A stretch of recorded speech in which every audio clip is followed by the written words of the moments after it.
My reactions about the essay number 6, which is things I love that makes my business successful by Mark SB. Owning business can be challenging and stressful, and more certainly temptations to do. But if you have love and passions for your business, I'm sure it will be successful. Before Mark Esper became a successful chef and owner of Campano, he undergo a lot of job. When he was in high school, he experienced with a dishwasher, but he put in his mind that someday he became a successful businessman, and look at now they achieved those things.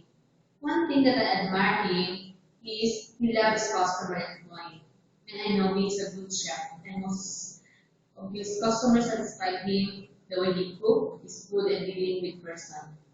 And another thing that can help you is the influence of technology.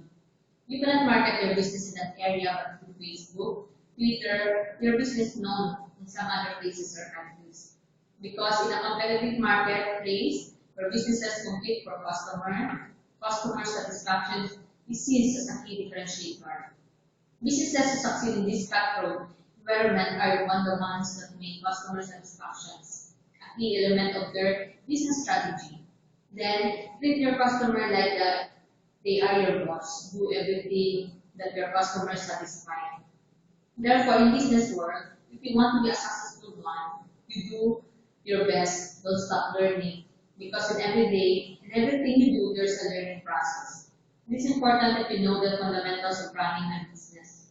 Then develop your interpersonal skills, relate to how you interact with people.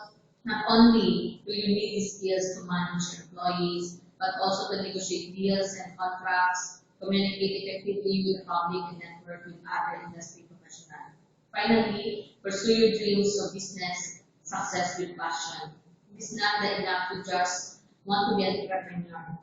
My passion for success is what will make you stand out from the average. Seek the guidance of a mentor. Choose to develop a relationship with a businessman whose career you would like to emulate. You may find this mentor through social circles or by researching businesses that will look real and successful and asking for advice. So thank you for listening.